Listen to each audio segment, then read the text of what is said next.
Hi there, Katie. How are you Hi, doing? I'm good. How are you? I'm good. I'm so excited that you're here. For all of you watching, hello, hello.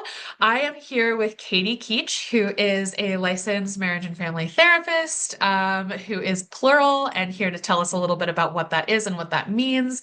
And basically, a huge thing we're going to be talking about today is dissociation. So I think maybe a good place to start, I'm going to skip the whole tell us about yourself because you're also ADHD, and all of us, most of us hate that. So we'll learn about you as we talk. Um, Sure, that's okay. but can you tell us a little bit about, I know this is such a big question, but tell us a little bit about dissociation, what it is, and what it's like, I guess. Yeah, dissociation is a pretty big umbrella for a lot of things. So in order to describe it, it gets I'll have to describe the different factors. So everybody has the capability to dissociate. That means like sometimes you zone out when you're reading a book, sometimes you get lost when you're right into a video game when you're watching that. One of the classic examples, which I didn't start driving till I was 35, which seems to be more common with ADHDers, but uh, and the dyspraxia that I have, is that people will drive and then they'll not realize the whole route that they're taking because they zoned out, and then they'll be at their house and it's fine, and they just didn't really pay attention to what happened in the in between is one of the classic examples. So now I understand that more, although I actually do pay attention most of the time because I am still pretty nervous driving, and I don't think that's ever going to go away. But sometimes it can manifest when it gets a little more intense as people who have, there's derealization and depersonalization. Those are two forms of dissociation. So derealization is sort of not feeling like things are real. Things look blurry. Things might feel a little more distant in the world. Things might feel a little bit like they're not exactly happening to you yourself. And then depersonalization, and a lot of times these blend is not feeling like your body's your body, not feeling like your hand is your hand, maybe feeling like everybody is a robot sometimes, or that everything's a film. Sometimes it can happen with different people under higher levels of stress, or sometimes people just sort of switch into those states when they're overwhelmed in general and have a hard time popping out of those states. Um, Daydreaming can be a form of dissociation. Sometimes it gets framed under maladaptive daydreaming, which I always get, I don't like the negative framing of certain things. A lot of times, extensive daydreaming is very helpful for people, especially autistic people, to kind of self-regulate in different ways. And I've helped people even carve out time in their day to make sure that they have enough time to daydream so they can reset and go and do all of the fantastic things that they're doing in their day-to-day life. Right. It's the idea of like harm reduction when it comes to coping mechanisms where nothing is maladaptive if it's keeping you safe in a like significant capacity. And so like as someone who definitely had years of what would be called maladaptive daydreaming, in some ways, I do think of it as maladaptive because it was like hugely in the way of my life, but also I don't think there was a better way forward for me. I think that was the best I could do with the tools that I had. So, you know, Yeah, yeah, definitely. I mean, all of these things are coping strategies when people are overwhelmed, and to just sort of vilify them and then yank them away is not really going to help people. You have to help build in other things for folks. So, yeah, like a little bit of background for me, like I was experiencing a lot of maladaptive daydreaming because I was in an environment that was less than helpful for me. And then I went to college and that unhelpful environment went away and the maladaptive daydreaming just like you said it got ripped away. Like my psyche was like we don't need this anymore and it tossed it. And as a result, I was in my body for the first time in like 20 years, and that was weird, must have been and weird. very uncomfortable. And so I came up with like different but very autistic ways of coping, lots of obsessions. I'm like, what different form of monotropism can I utilize? So yeah. Okay, It's well, thank you fantastic. for the background a little bit about Yeah. like the examples on what dissociation can look like, I think is really helpful. And the depersonalization and derealization. Um, I think a lot of people have like instances of those for sure. I think we've all looked in the mirror and been like, who is that? Or maybe not, but I've definitely had that experience. So, um, maybe something helpful to transition to is like, okay, there are some of these very common forms of dissociation that would be branded as like quote unquote normal, although like we all know what's normal. It depends on culture and depends on the ruling powers that be and all that. But what about can you tell us a little bit about being plural and what that means? Because I know I've brought that up on my channel once or twice and people are like, I don't know what that is. Okay, yeah. So plural is a term, it's an umbrella term for any single body that feels like they are more than one within that body. And that can connect with some of the stuff that appears in the Diagnostic Statistical Manual, which is the DSM, which both Canada and America or United States use, but like some of the country doesn't necessarily use some of the other, other countries don't always use that. They use the ICD instead. So that's DID, which is dissociative identity disorder, and other specified dissociative disorder, which covers a bunch of things, but has a subset in it, which is like partial plurality, which the ICD calls it partial plurality more internationally. And the difference between those two things is one has amnesia and one has not. So I kind of hope that they will eventually merge them, because otherwise there's not really a whole lot of difference in terms of perceiving oneself as plural in those two things. But there are also other people who put themselves under the plural umbrella, who maybe feel like they culturally have selves that walk in and out, whether they're ancestors or other kinds of maybe even deities or things like that, depending on their cultural context. And some people feel like they have created, there's a tulpomancy group where they've created a second self that they later in life, and so they feel like they're more than one, or maybe one and kind of a half.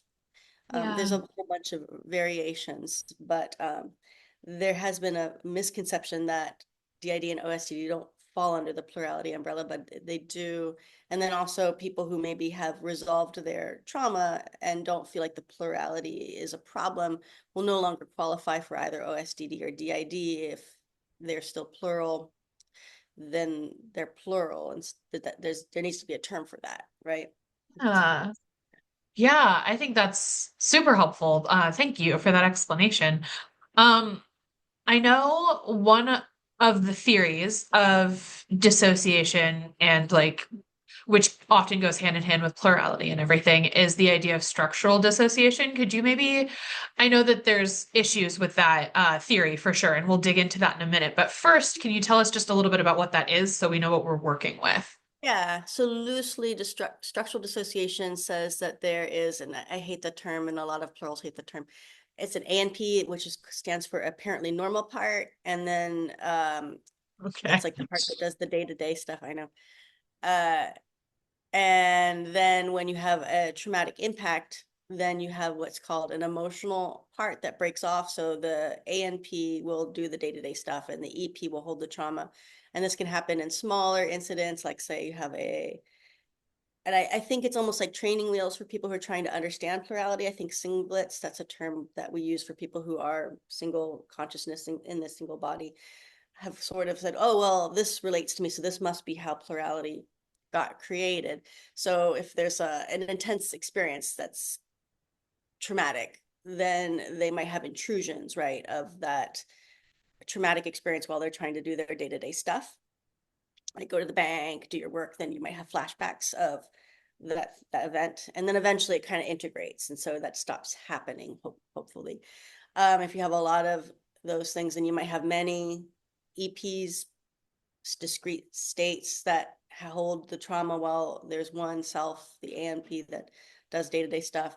And then when you have more complex trauma that starts early and a person splits to different cells, then you might have many ANPs and then many EPs together, which creates the dissociative system.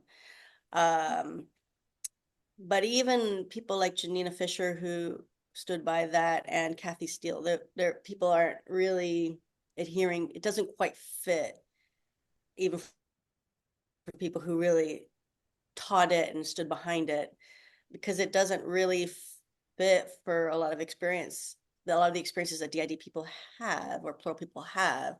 Mhm. Um, I think I was I was just bounced out of a working group. We're trying to actually create a new concept or theory.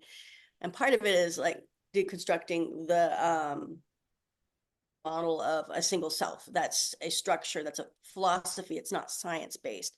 So a lot of the structural dissociation sort of is based on that philosophy, that there is a single core self that then has fractured, that can be merged back into one. But another thing is that, and I was talking about this just an hour ago, a lot of the people I work with and myself who are plural, who have trauma, there is no single person that does the day-to-day stuff that fronts, that they call it fronting when you're using the body, who doesn't have some knowledge of trauma. Now, it doesn't have to be the past trauma, that might still be in amnesia, but there's still trauma that they're managing in a complex way. And a lot of the other selves that maybe don't do the day-to-day stuff, that are holding the memories for some of the past trauma that they're not sharing, also are often kids, not always, but then they have a lot of play added to it, like they like horses or they like to play Lego. So there's sort of a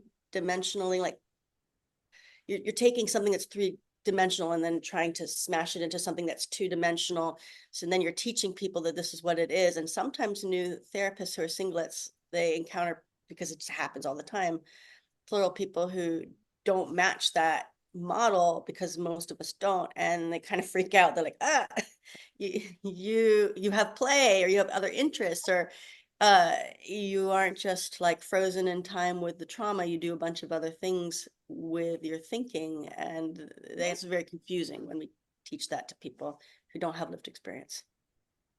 Okay, so structural dissociation kind of says that there's a normal self, which, yeah, sounds very not helpful. Uh-huh. And then parts can split off. And it sounds like that might be an effective explanation for people with like PTSD or CPTSD, but maybe less helpful for people with like DID or people who are plural, because especially if those like parts or alters or just different selves have existed for a long time, they change and grow, like Yeah, they they they do. don't remain static. Yeah, and especially the more that they have contact with different experiences, just like any person or self, they will change and grow. So you might have like a 2-year-old who got stuck in time in a system and didn't have a lot of outside experience with other people in the body, and they may feel a little static. But then once you start to connect with them as a therapist or as an outside person, they will start to change and have different experiences, just like any other person, and Mm. grow. Yeah, I Yeah. definitely think one of the key issues with that concept is the whole idea that there's a normal person I've even heard some critique of the idea of a core self, because a lot of Yeah. plural folks are like, but I am the core. Like we are all the core. Yeah, it's like taking I don't know, maybe like a clay pot or something like that. And if you break it into different pieces, like which part of that is the actual pot, and then the rest of it are just extras, that doesn't really necessarily work. I should throw in that Putnam, who was a pioneer, did believe that people are all born with different selves, and then later they merge up if they have a good enough home environment. So that some people do believe like we're not born as a single self, and some people believe that we do have a core. I think that's like the IFS models, that there's like one solid core that we can all derive some strength from, but it doesn't really make a lot of logical sense to me. Yeah. Yeah. I think it's interesting growing up with like a background in Christianity and Catholicism and stuff. It reminds me a little bit of the Trinity, where it's like, yes, they're different parts, but they're not separate parts. Like they are Yeah. the same, but they are their own, like at the same time. Yeah, and you can see that model for plurality like throughout history in different cultures. Like the Trinity is a great example, and then in certain Northern European cultures, there's like, mother, maiden, crone, or different kinds of combinations of different deities, for lack of a better word. Um, you can see this mirrored in many, many different cultures, that there isn't just, there is a concept beyond just there's one person and there's one person and there's only one person. Yeah, this is like very interesting when it comes to being present in the body, because I feel like a big buzzword in the world of psychology recently has been like mindfulness and presence. And I'm wondering how that feels as a plural person. Like, how does it feel to be present? Like, does it feel, oh, I guess I wouldn't, I don't know if you would know, like, oh, does it feel different than not being plural? Because it's like, well, I don't, all I have is Yeah. my experience. But what does like mindfulness feel like for you? I think it depends on how far a person is in their trauma processing, because a lot of the mindfulness stuff got tossed at people who felt like their body was very, very unsafe. And so then you start to do mindfulness with somebody whose body's unsafe for a variety of reasons. And then it causes the person to feel really overwhelmed and just pop out of their body and not be mindful. Like it kind of creates the opposite reaction because then it intends to. Um, but there's sort of ways in which I think almost dissociation and mindfulness flow in and out. I mean, there are people who say these are two exactly distinct things, but then I'm not sure that that's entirely true. I think you can kind of be present with yourself in your day to day and be mindful of that, but also, I mean, I guess maybe that's a plural way of thinking, also have ways in which you are disconnected from that simultaneously or are in trance, or, you know, because sometimes meditation is a little bit like trance, even when you are fully present in your body. Although I think I'm not a Buddhist that practices meditation, so some people may feel free to come at me, and I welcome that. Yeah, I think there's, I don't think this is necessarily like a form of plurality, but a form of dissociation that I really hadn't considered until right now is self-awareness. Like it's literally you watching yourself, you Yeah, know? yeah, and being Which is so present. funny because so much of modern stream psychology really promotes the idea of self-awareness while also like kind of hating on the idea of dissociation as like it's always unhealthy, it's always unhelpful. And it's like, wait a minute, Mhm. but these are the same. Yeah, and to say that something's always unhelpful is wild when it's a huge natural way to cope in general. And actually, I mean, it's been really helpful for a lot of people who manage disaster zones, or a lot of people who do, you know, EMT work. I mean, you have to dissociate in order to do that kind of work. And sometimes it can help with certain kinds of emergency situations, because I don't know if you've had that experience, which is a form of dissociation where things slow down. And then in that Mhm. time, you can kind of figure out what to do to, if you have that mindset, those of us I think who have more trauma are a little, sometimes a little quicker to figure out what to do in those moments. Like, you know, if your dog's being attacked by another dog, that little window to grab the collar, or um, intervene on a sort of a fight, you know, that what's the most logical way to kind of stop and de-escalate that.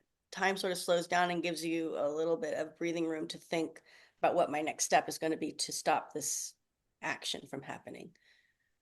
Yeah, I think there's definitely I've experienced elements of that, but I'm never sure if it's like sort of dissociative, like time slowing down and stuff, or if it's more just ADHD. Like my relationship with time is very timey-wimey anyway. So Sure, sure.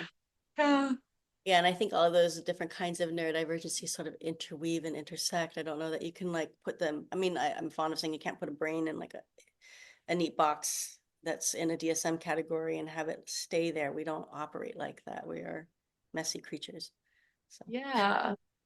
I actually was reading a book that you recommended, Dissociation Made Simple by Dr. Jamie Marich, and I'm loving it, by the way. Excellent oh, good. recommendation. I'll link it below for everybody. But That's good to hear. something I really liked that they talked about was this idea of the way different mental health experiences intersect and interconnect. Mhm. And they were talking about how autism and dissociation can often intersect because autistic folks, especially those of us who are hypersensitive, like the world is a very overwhelming place. And so we may cope with that with dissociation more often than someone who's not autistic, potentially. And like Mhm. that really resonated for me, at least. I don't know if it resonates for you at all. Absolutely. I have really delved into the intersection of when somebody's both autistic and then plural, because I find that that pops up a lot in the population and it hasn't really been looked at.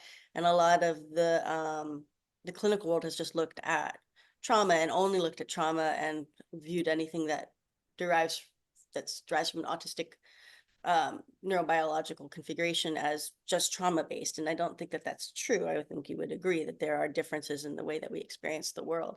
So yeah, autistic people are much more sensitive in certain ways, or either shutting things off because things are too overwhelming and then get dissociated, or just feel so much that then, we have shutdowns or meltdowns, which I think is a traumatic reaction, right? So we are expressing trauma. And a lot of times people don't know what to do with us when we're growing up because the world is structured for allistic people. And then it's true that autistic people then get, whether they're intending to or not, more harmed or targeted and bullied, and parents don't know what to do with them when they're having a meltdown if they're not tuned into that, so then may do harmful parenting practices more often.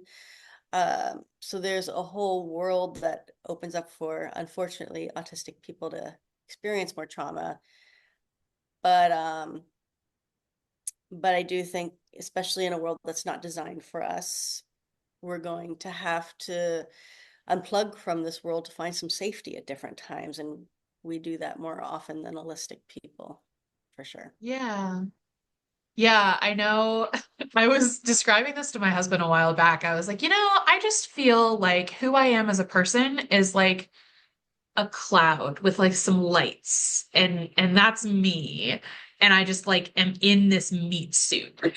He's like, what? That is not my husband's perspective, right? He's a very integrated person.